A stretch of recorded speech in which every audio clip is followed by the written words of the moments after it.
Joe and Sam Evermore. Wow. Thank you. You gonna turn this on? All right, so I was going to have him introduce me, but now after hearing all that, I can't wait to hear myself speak. And I'm going to introduce Sam. Yesterday, we were in New York City, and we got to share. And then after that, I decided, let's get on these bikes and go, tour New York City, you know? And it turned out Sam ended up on an electric bike, but because of the way the app is set up, you can't get two electric bikes with one app. And so I had to get the regular bike, okay? And so that meant that I was in New York City with my son on a motorcycle. And that's a dangerous scenario because I got to keep up with him so that he doesn't die going between all this different traffic. So we had a great time. We rode all over the city. We had a blast. Sam is a kid who is on fire. He is a wild, totally adventurous, really cool boy. He's also got some great yo-yo skills. If anyone has a yo-yo, he could definitely blow your mind with his yo-yo tricks. And I'm so stoked to introduce him. He's also a terrific soccer player. But today we're going to be talking about his climbing feats a little bit. So, Sam, with that, come on up and give your presentation. It was in the middle of the night in October, pitch black. I remember looking down and watching the light from my headlamp be absorbed into darkness. I was thousands of feet above the ground. Me and my dad were climbing the tallest sheer wall in North America, El Capitan, and our plans were not going as expected. This was an adventure. Have you ever heard the phrase, adventure is my middle name? Well, my name's Sam, and adventure actually is my middle name. But what is an adventure? I believe an adventure is defined by three things. 1, unexpected, 2, hard, and 3, scary. I've got a unique perspective on adventure because my dad is a little bit nuts. He took me on my first really big rock climb when I was just 6 years old. Together, we spent the night on Lost Arrow Spire in Yosemite Valley. We cuddled on a portal ledge, 2,700 feet up. I admit, I was a little scared up there. It was an amazing experience, but when we were done, my dad said that wasn't an adventure because everything went perfectly according to plan. You don't plan for an adventure, rather an adventure usually starts once something goes wrong. For instance, just going hiking isn't an adventure unless you get lost and get bit in the face by a rattlesnake. Going on a cruise ship might be fun, but it's not an adventure until the boat starts to sink in shark-infested waters. El Capitan is so big that it took us 5 days, and once we were done, everybody asked the same question. What was the hardest part? Well, let me tell you. On the second day, a party in front of us got a haul bag stuck on a flake, and that set us back many hours. As the sun began to set over Yosemite Valley, my dad helped me put on my down coat and then connected a headlamp to my helmet. As he did this, he said, Sam, tonight is going to be cold, hard, and scary. There is no way out but up, and you're going to need to be very brave. This is when the adventure begins. We climbed into the night. It felt like we were lost in the darkness on an endless ocean of rock. The ground was too far away to see, and my hands were so cold as I was clipping in. Together, we had one mission, to climb to camp. I trusted my dad, but I wondered if we would ever get there. We made it to camp at 1 a.m. the next morning. I didn't realize how far I could push my body. By far, climbing that night was the hardest, scariest, and raddest thing I've ever done. And it was then that I learned that sometimes the best part is also the hardest part. And now I can't wait for my next adventure. Thank you. Good job, buddy. Good job. Good job.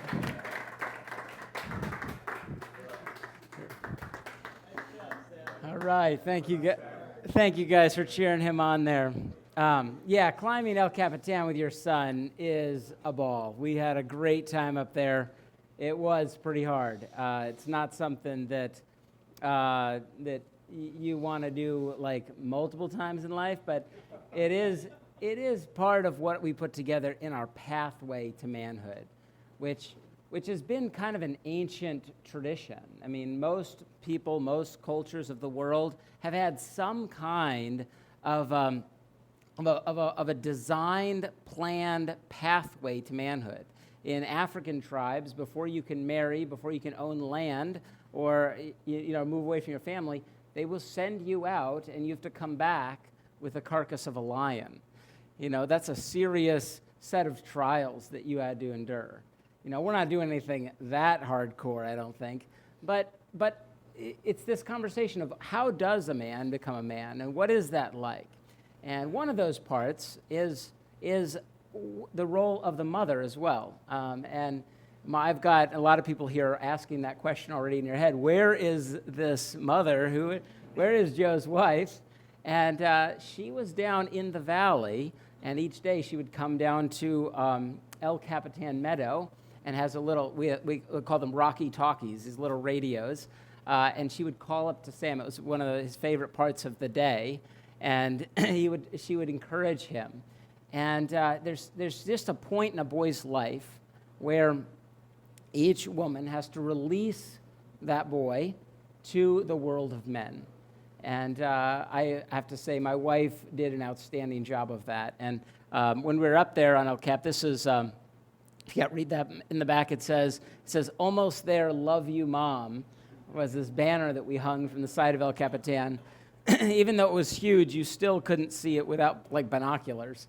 But it was so beautiful to hear her on the radio when she saw that, and that's Sam up there like leaning over the edge of this. It feels like you're hanging out over eternity. And it takes 5 days to get up El Capitan, which is kind of a big deal because think about everything that you need in life. You have to actually carry that straight up a wall. The hardest thing to carry up the wall is the water.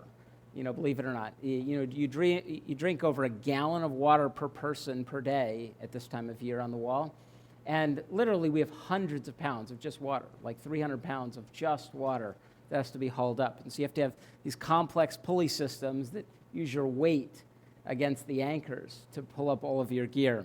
It's a full-on, very challenging, big adventure to do this. And there's a whole series of disciplines that Sam would have to learn to do this, and this is quite a few years ago now. This is when he was 8, now he's 11. Here's a picture of my family. So we've got Ann at the bottom there, and then we've got Sam Adventure, then we got Sylvan Lightyear. He's now 8, and then at the top we have Joey Danger. Joey Danger is quite the character as well.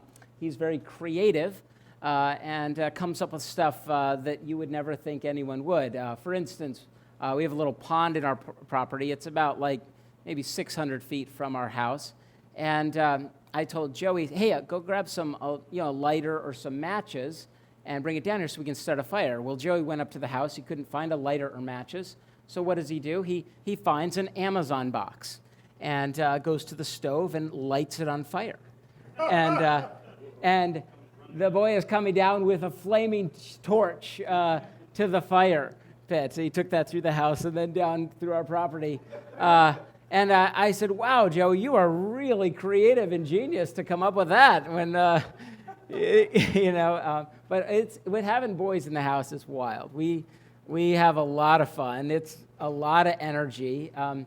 It's kind of like releasing a full-on wolf pack in my house. Every day, and things get broke. It's a miracle that the house hasn't burned down yet.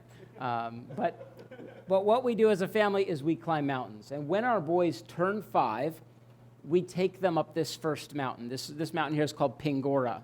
When I first told people that we were going to take Sam up Pingora at 5, they thought I was mentally ill. It's a two-day journey just to hike to the bottom of this, just to get to camp, the base camp. And then it's a full day adventure to get to the top of this wall. But on this particular trip, so Each of these boys have now done it at 5, but Sam and Sylvan had already done it. And so on this particular climb, the way we rigged everything is we had Sam guide Joey up the wall, and Sylvan climbed alongside Joey, but Sam was setting the ropes for Joey and Sylvan. And me and Ann were able to set our own lines and just chaperone this crazy thing that went on up this wall. It's a fairly easy route, but we had Sam lead all the pitches and set all the anchors. And I led alongside him and kept an eye on what he was doing, kept an eye on the anchors. But basically, Sam guided his brother up to the top of Pingora. And so it's not just, it's a full-on, this masculine story is us men in my family, these boys becoming men, bringing up another one. And I think, as I begin to talk, I want you to begin to think not prescriptively that, oh, I need to do this or something just like this, but like the masculine formation really has to come out of you. It's in your design of who you are. And just like for me, it's climbing. I don't think everybody should do this. That would actually create a very dangerous world if we did that. But it should come out of you, and it needs to incorporate some wilderness and some adventure and some battle and all of that. So here's another mountain we did. This mountain. Does anyone know the name of this mountain? This is called Mount Moran. That's right, Mount Moran in the Tetons. Okay, Mount Moran is no joke. Okay, you have to canoe across 2 lakes just to get to the bottom of it. And I had the idea that I was going to take Sylvan up Mount Moran. You know, Sylvan at this time was 6 years old. Here's a picture of him on Mount Moran. And Sylvan is now the youngest person in human history to go into the top of Mount Moran. This was a serious, massive 5-day adventure with my son. And I began to see how life-changing it was. Now, it wasn't just me and him. I brought some other people along. I brought a crew along. He's not going to be able to help me portage the canoe between lakes at all. You know, he's 6. But this boy had the time of his life. And what you begin to see is this inner strength begin to form in boys. The first level of developing a boy, you actually have to help them with their self-regulation. I've met grown men that don't have control of their self-regulation under fear. But we need to actually architect an environment where boys can begin to first learn to self-regulate and then begin to find that deep courage. And courage is kind of the foundation to all of the other character attributes that we want in our boys. But Sylvan summited Mount Moran successfully, and it was an amazing trip. And if for the rest of his life, he goes over to the little Google and says, "Hey, Google, who's the youngest person to climb Mount Moran?" And it tells him back, it's Sylvan Lightyear Evermore is the youngest person to climb Mount Moran. And so here's a picture of Sam on another one. So each year, what we do is we have one absolutely colossal goal per boy, starting at the age of 5. So we just do one, and each one goal has 3 rules. So it has to be big enough that we work on it a little bit every day, at least every week, that we are training toward that big goal, that we are moving ourselves to learn the disciplines to do that. Secondly, it's got to be big enough. It's got to be visual and remarkable. If you only pick one, you should pick something that you can hang on the wall, that you can imagine what the photo's going to be like, that you can put on your Instagram page, that you can, set as a record, something that someone hasn't ever done or someone my age hasn't ever done. And then the rule number 3 is that you can't die. And so rule number 3 is very important as well. For this particular ascent, to climb this is actually in New York here at the Shawgunks, which is where we're going right after this. That crack that you see on that edge there, we built that with those set of holds on our back deck. And I made it like twice as long and hard as this. And then I had Sam just practice it daily, work on it. How many times did you do the back deck, Sam? hundreds of times, okay? And then when we got to the gunks, he not only did this, right now he's on top rope, that made the best photo, but he actually led this route, meaning that he had to place the protection in that crack as he went out and up that corner. This has never been done by anyone of close to his age. This route's called the Dangler. And now forever, Sam owns that, like the epic photo of the gunks of, for climbing the Dangler. And as a father, it's like this hangs in our kitchen, and people come in and they're like, "What is that?" And Sam could tell them about climbing the Dangler. So, it's and when we do these things, we want to build our boys up, train them, and then we want to really celebrate them. There was a pastor in my life about 10 years ago that when I was kind of jetting around the world, and I said, "How do you do it with kids?" And he says, "Joe," he says, "it's not about quantity of time, it's about quality time." And at the time I was like, okay, let me try to figure that out. But whenever I try to have quality time with my son, he shits his pants, and things fall apart. It doesn't work like that. And honestly, what I've discovered is it's not about quality time, it's actually about quantity time. And that very pastor that I'm referring to, in the last 10 years, he has lost his marriage, he has lost his ministry. His kids are in their late 30s, are not married, are not following the Lord. And to be honest, I think he really missed it, And so one of the things, when we have to get ready for a mountain, it takes a ton of time. It's not like something you can it's like having an extra, full-time job, preparing these boys throughout the year, getting them ready. I mean, I didn't know God was going to give me this many of them, but it started with one, and I said, all right, I can do one, and then I can do two, and then I can do three. But it's a lot of time in the backyard, at the rock gym, working on their skills, working on their disciplines, that develops them to be able to do this. It's that time as a father speaking into them that forms them into men. And it's so important that we understand it is a lot of time. And so when you set goals for me and my family, that works for us because it forces me into that time that's so life-changing for them. So I had Sylvan, this is Sylvan at 7 years old now. This is last fall.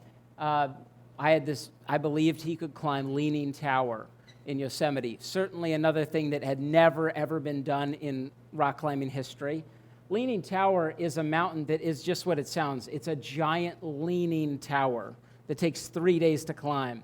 When you climb a leaning tower, and he's on Jumar's right here, you're at the anchor, and it feels like you're already above eternity, but when you detach from the anchor, you just basically undock and spin out into space. And this is what it looks like here. And then you've got to Jumar that line straight up. And I'll tell you, there is nothing more terrifying in the world than that. Okay? And imagine what that feels like when you're 7 with your dad, And this is how I decided to form my boys, to push them into fear, push them into this very scary and difficult thing, and then encourage them through it. And as they move up and ascend, I begin to see that this inner strength in them come out, which then eventually leads to greater levels of character and development, like self-mastery, where they begin to actually want that. They want to push themselves into harder and bigger and more difficult things. And in our home, it's, we do that with the boys. We want them to be ascending in their strength. And so this next year, this coming fall, Sylvan is going to climb El Capitan at 8 years old, just like Sam did. And what's unique about this trip is Sam is now going to be on the rigging team. So Sam is going to be leading pitches, not all of them, but some of them. But he's got some responsibility now. I also expect him to be part of the hauling team. And so he's going to face a new level of misery on that wall that he didn't know on the last one, okay? there's some hardship ahead for him, but it's going to be an awesome and beautiful thing. And then someday Joey is going to follow up too, and he's got 2 brothers up there that are going to be coming around him as a man, helping him drive up the wall. And so here's a picture of Sylvan in our little camp, but it's a special thing. I'll tell you, on one of these portaledges, sometimes it gets real windy, and when you're half asleep and it's windy, it feels kind of like you're on like one of those magic carpets. You know, you're in a dream, and you feel like you're floating, and then suddenly it just drops you against the anchors. And man, nothing will scare you more than that. That feels like you're dying for sure.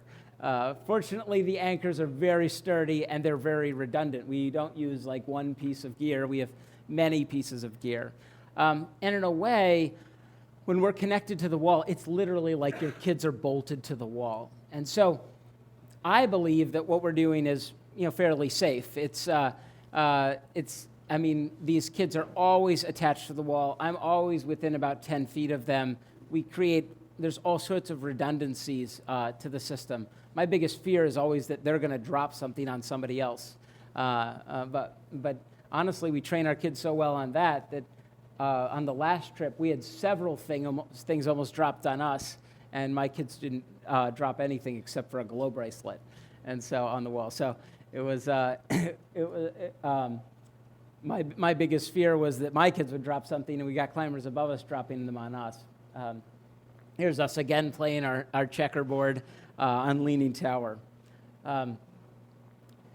After we climb, we like to celebrate with a little ice cream. And so we think it's important to be really healthy and, but yeah, how do we celebrate our kids? When I meet somebody like a grown-up who thinks that like their birthday is like the coolest thing, I'm like, I don't know about you. You're kind of weird, And yet, like when we think about what we celebrate our kids, we're so focused on celebrating their birthday. And I think it's important that we do celebrate our kids for just who they are. But we really need, as men, to celebrate our boys for what they earn, for really who they are becoming, who they see themselves becoming. And that's why we do this. We want it to be memorable. We want them to be unforgettable. And as they grow, we've got to architect that a little bit differently, but we've had many cones of this size now for Sam and Sylvan and Joey as we develop them. So last, I had this vision of climbing the Matterhorn with Sam. This is the ridge you go up right here, the Hornley Ridge. The Matterhorn is probably one of those captivating mountains I've ever seen. When you see it, you immediately get this fever in you that says, man, I got to get up on that. That is, it's almost like a magic that comes over you that I'd never experienced like any other mountain. The Matterhorn is one of those famous mountains in the world. It's also known as one of the deadliest mountains in the world. And it's mostly deadly because so many people are captivated by it, and they're not equipped to be up there. And so there's a whole series of new disciplines to climb the Matterhorn versus El Capitan. And last summer, we decided to go up the Matterhorn, and I bring other, highly trained people with us, and we make commitments on the wall. We've studied the mountain, and if you understand this particular mountain, at 9 or 10 in the morning, you can't even fly a kite at the summit. But at 3 or 4 o'clock in the afternoon, this summit would look like that. And see those little clouds up there? Those clouds could produce 100-mile-an-hour wind on you, and total whiteout conditions. And if you get off route on this mountain, you are likely going to die. And so this is a very serious mountain in the timing of reaching the summit. And so we made certain commitments of where we'll turn around if we don't make it to this part by this time, if we don't make it to this part by this time. And we missed one of those times by 5 minutes on the mountain, 5 minutes. And on a perfect day, we could see the summit 1,200 feet away from us. And it was an emotional decision for me and for all of us to actually turn that thing around and to not cramp on up for the top section of the mountain. That was a hard decision. But 2 weeks after that, 3 climbers on the same ridge, on the same mountain, at the same spot, blew through that cutoff time, and all 3 of them perished on the mountain. And it's a very serious mountain, and you have to, as we're training the boys, we need to train them to respect this mountain, and because in the long term too, even if we did summit, I want to have a boy that respects the mountain when I'm not there. And so imagine flying all the way around the world for a 5-minute cutoff time, but remember rule number 3. Rule number 3 is you can't die. And so we're coming home. That's the most important thing about climbing a mountain, is that we are coming home. And we sometimes say you can die tomorrow, but we're not going to die today. We're coming down off this mountain. And when you get to the summit of the Matterhorn, you are halfway done. There's Sam on it right before we ended up turning around. And so, as I'm developing these boys, I've just begin to have a vision of like, why isn't this more of a conversation? Why isn't within the church this a regular dialogue about how are you raising your boys? Oh, you're bringing them into the shop, And as I begin to talk, I begin to find people that are doing things. I know one guy that he has 18 things that his boys do before they're 18. And for instance, it's like things like change the oil on a car and cut down a tree and into logs and move them and break them in half, like a whole series of things that he's developed. We have a very goal-oriented thing, but not everybody is going to be like that. And I met another guy who's got he's got girls. God didn't think he was going to be a boy expert like me, I guess, and we always wanted girls. But we didn't get any, we didn't. God took the one that he gave us a whale. Actually, I'll tell you that story in a second. But what he does is every year he takes his daughters on a daddy-daughter road trip, and when they graduated from or went to college, he gave them each one of these giant photos, and he showed them to me. I broke into tears when he showed it to me because it was all of these photos of all of these road trips with each girl that he had done. And it's that kind of intentionality that bestows, bestows the identity onto our kids. Masculinity both bestows masculinity onto the boys. It cannot be done by women. It's not done by women. And it also bestows femininity onto our girls. It is the words and the relationship of the father, 100%, that solidifies the identity of your daughter. And we know that. And I mean, the number one reason of why a girl is promiscuous early has to do with the absent or brokenness of the relationship with her father. It's the father's job to bestow this strength into our boys, into our girls. And he asked me to share the story of our daughter. In 2022, we found out that we were having a girl. And when you have had 3 boys who are burning down the house, all you want in the world is a girl. And finally, we got her. And soon into that pregnancy, we had our sonogram tech come to us and say, we have some really bad news. Your daughter's going to develop normally in the womb, and then soon after she's born, she's going to die. And you can't imagine what that feels like. My wife fell into a pretty dark depression and began to move into the bottom of the house, into our, I thought our house might burn down if I didn't quit what I'm doing with the 3 boys in the house. And so my clients were really gracious with me, and so I said, what if we just took our daughter on a road trip and before she's born, and we've got a lot of favorite places, we've got a lot of mountains that are in our vision for our daughter. Let's just take her up all those before she's born. And so that year, we took our daughter. This is some of the quartzite spires in the Black Hills. That's my wife carrying our daughter up in South Dakota. Here's a picture of her in Yosemite. She actually swam under Yosemite Falls with our daughter Ember. And it was such an important moment that Anne wanted. Here's us atop of a mountain called Fairview Dome in Yosemite that we carried our daughter up and celebrated her. And after this tour of, taking our boys, basically, holding up everything to take them on tour, at the end of that, our boys discovered that Ember wasn't going to make it to Christmas.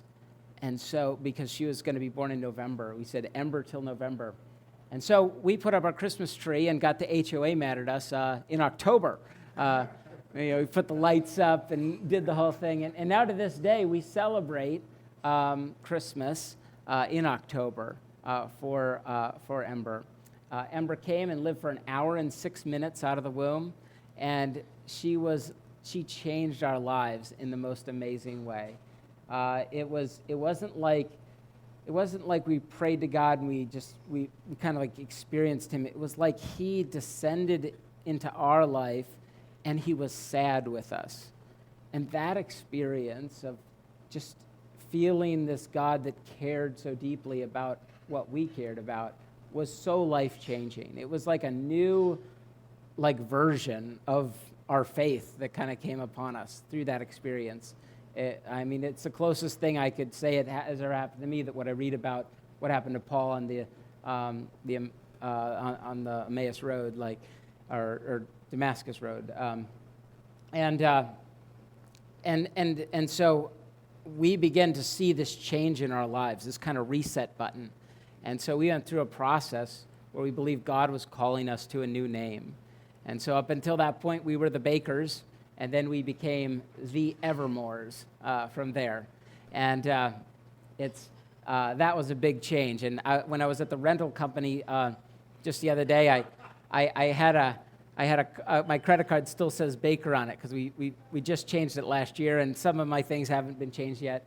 And the credit card, or the rental car guy said, "Oh, is this your maiden name?" And I'm like, never heard that before. That's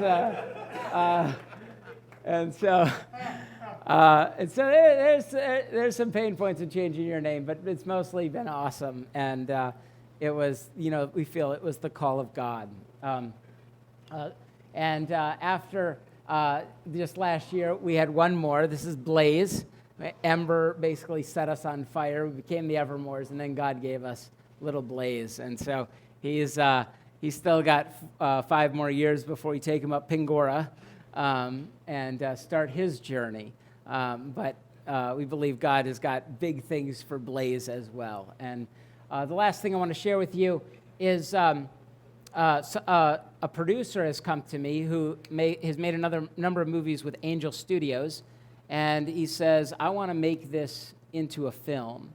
And I said, if we're going to make a film, I want this film to really begin to awaken our culture to talk about and discuss and create men that want to create masculine formation for their young people. Right now, we've abdicated raising boys to the women. We've abdicated raising boys to the Sunday school. We've abdicated raising boys to the elementary school.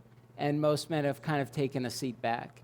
And as I see the culture changing back to good, in a lot of ways, I want to be a part of that. I mean, we have a culture right now where people don't even know what a man or woman is. And it's because we as men have stepped back and abdicated that. And so we are working on this film called Against the Sky.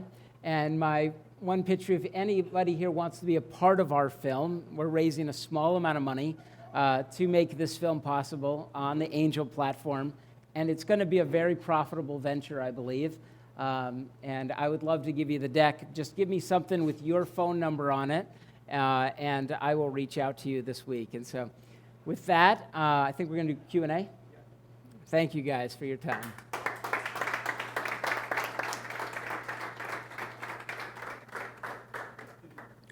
Thank you, Joe, and thank you, Sam. You're going to come up to answer some questions, Sam? Well, I'll start with one. Do you get people kind of saying, like, "Oh, you're an irresponsible parent. How can you possibly let your kids do this?" How do you every day. Yeah, every day. I mean, we have people calling CPS on us. We have people on because I'm also a marketing person too. So like my boys are all have a space on Instagram as well, and so it's not they aren't allowed to actually scroll Instagram on their own.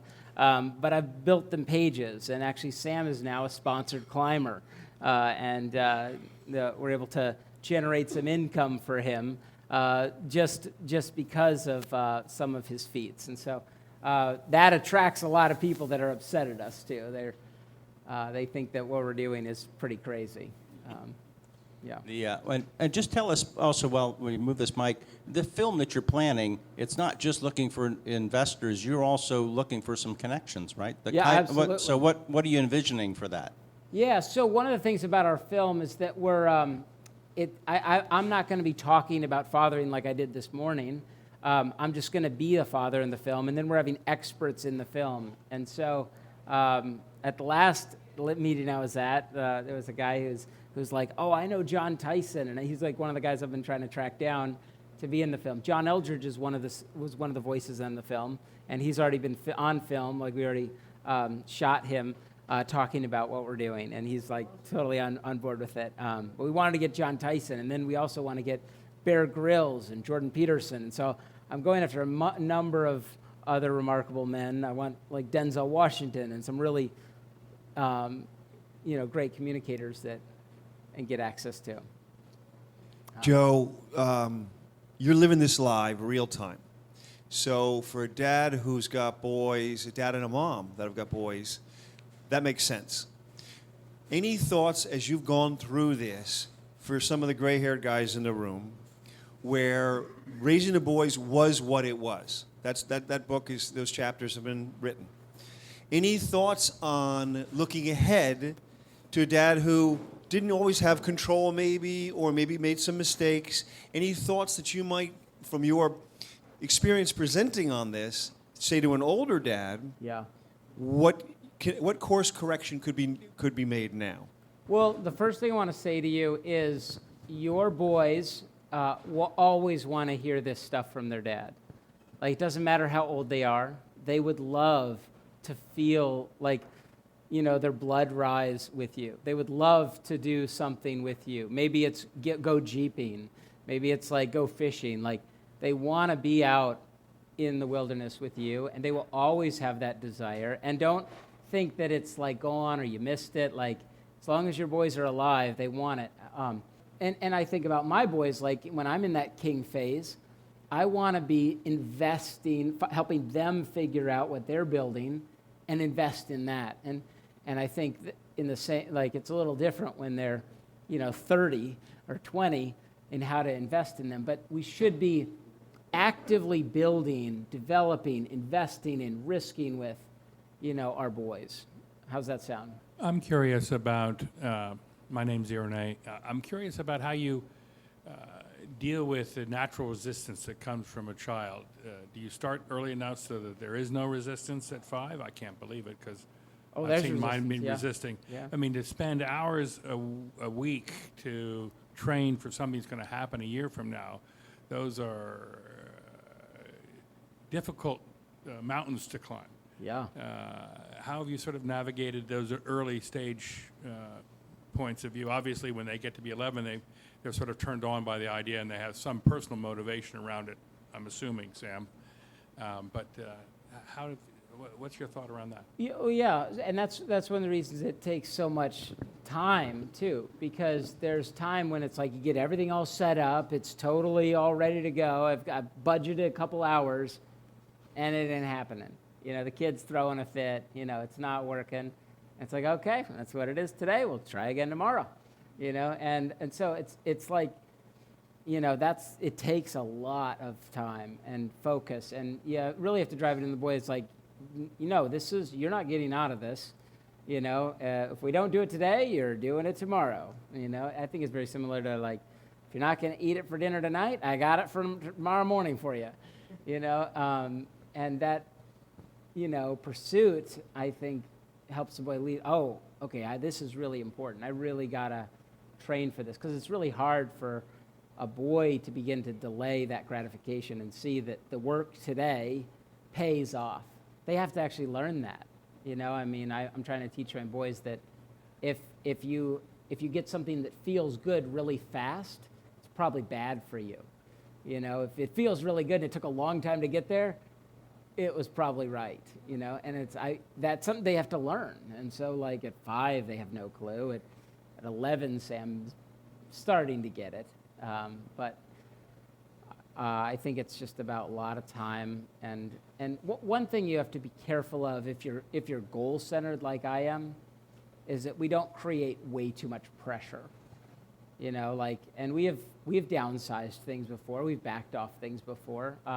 For instance, one mountain that we climbed this year, me and Sam, it was a thing called Bancroft Ridge. And we went up on this ridge 3 times before we got it. And it's like a full-on weekend commitment to do this. And so it's like, we get up there, it's like, not happening, turn back. And on the 3rd try, Sam was halfway up the ridge. He had snot coming down his face. He said he couldn't breathe. And I said, Sam, like, we can still come back next weekend. Are you sure you don't want to come back here next weekend and try this again? Or why don't we just see if you can make it to that part of the ridge and see if we can get a little farther and see how you feel? And, I mean, he was almost hysterical. And we got him to that part. He got a second wind. We summited that mountain, and he was, like, super chatty. It was so exciting. After all these attempts, we got it. And that was like his training toward the Matterhorn. I mean, we needed to get that done in a time to be able to, for me to feel confident about the Matterhorn this year. And he got it. And it's honestly, that ridge is harder than the Matterhorn. And so we had to turn back. We had to go back. It's like a lot of, I mean, it's super generous in what you have to do to get these kids to do this. Joe, I'm Peter. Thanks very much for a great talk. I wanted to, you touched upon this a little bit in your talk about the role in the formation of men and young boys of the mother and letting them go. As I listen to your talk, the thought resounds in my mind that you've got an incredible wife and Sam has an incredible mom. It's true. Can you help us understand a little bit more about the dynamic of your wife, as a wife and a mother, how she is able to let go and how you work with her to let her let go in these incredible scenarios that I can't even imagine. I don't want to pretend like it's easy. It's really hard for her. It's a separation for her. I mean, I have a wife who wants to literally she's almost an attachment parent when it comes to breastfeeding. She breastfeeds the child until they decide that they don't want to be breastfed. And so that was one thing she wanted, and she thought that was important. And after seeing what it's done for my boys, I believe it too. So these boys are very attached, you know, like to their mom. But there's a point in a boy's life where he needs to leave that and come with the men. And so it's a heartbreaking, sad thing for her that we have talked through about when it happens, how it happens, and that conversation. And it's it's funny the names that a mother gives to boys, like my little buddy, and I love my little buddy. It's like this is rough and tough tiger. This is this is now Sylvan Lightyear. Like, he's a badass. Like, and he begins to move toward the names of the father gives. And I think it's a woman has to just embrace that reality that there's a separation that needs to happen. If that's not done right, you end up with a boy that really is it's like a man or a boy in a man's body. If that is not done right, it's something that still has to happen. And there's a lot of grown men that really are basically just boys because their mom never released them. Their mom never let them go. Sam's saying something. What are you saying, Sam? Oh, Sam wants me to tell you that he brought some flyers, posters for one of his other films, and he'll sign them for you for a donation. So he's yeah. So, yeah. So. And if you don't have cash, he'll tell you that, he says, don't worry, I take Venmo. And so, Do you and Sam do you plan on climbing the Everest, Mount Everest? that is a question for Sam. We have talked about it. So at some point, I've been picking the challenges until my boys are ready to pick them themselves. And we're beginning to talk about next year with Sam, and he has a lot more power now over the big trip next year. We haven't picked it yet.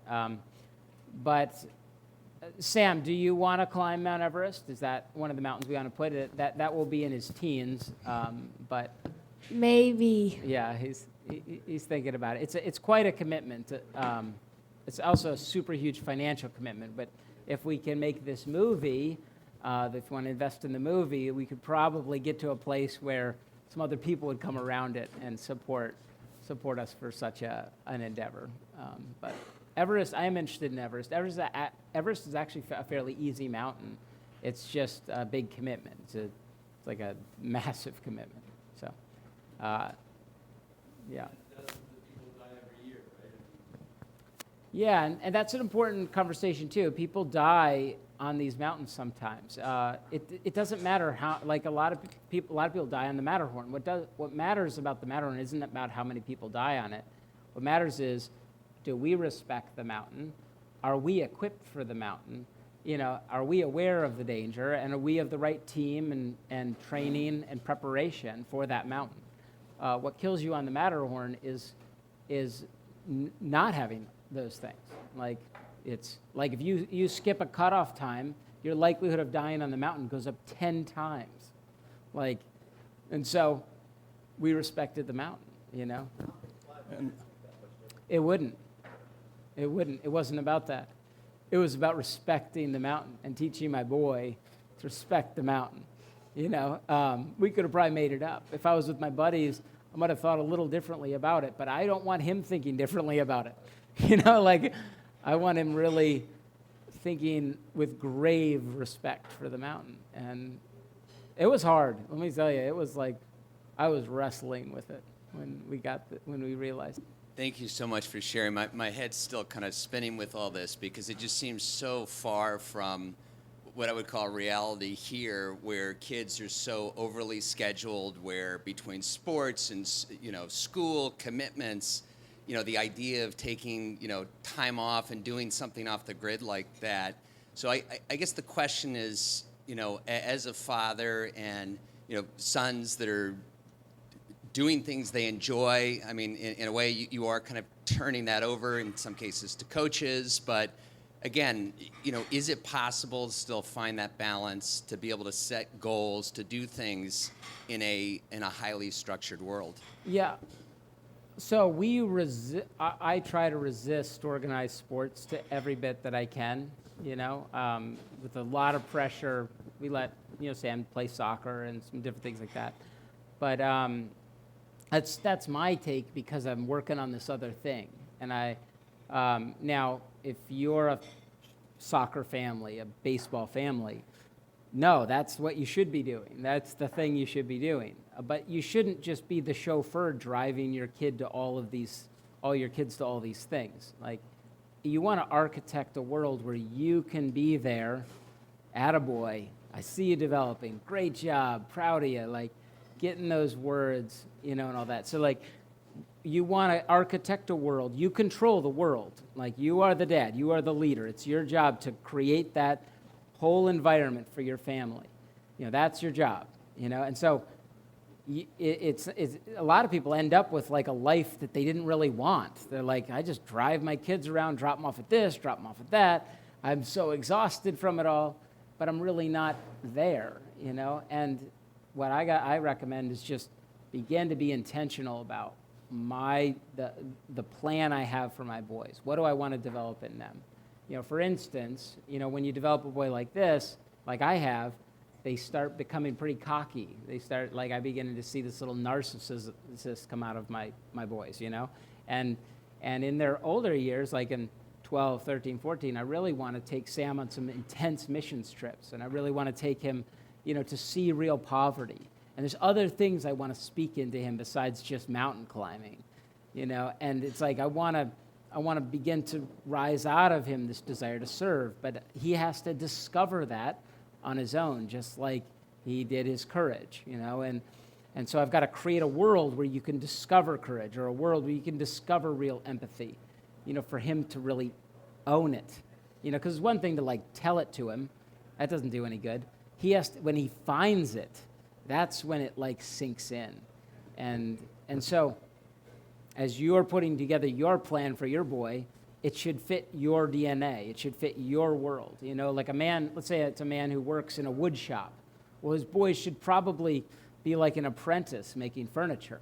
You know, there should be some set of goals. Like, by the time you're 18, let's have you be able to build a house, you know, like that is a whole different thing than I'm doing. But I don't know. I'm not good at building houses. I don't know. I don't work, you know, on wood, you know.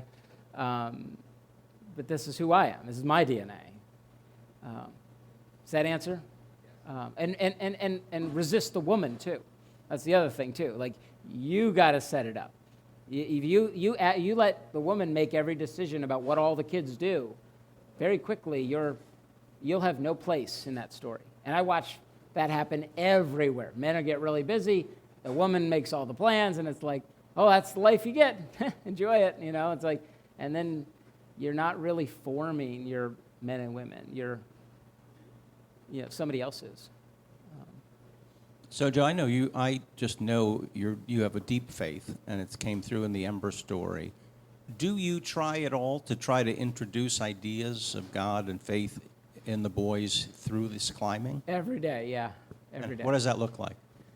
It's so beautiful. Remember that shot of Sylvan as he swung out into the abyss?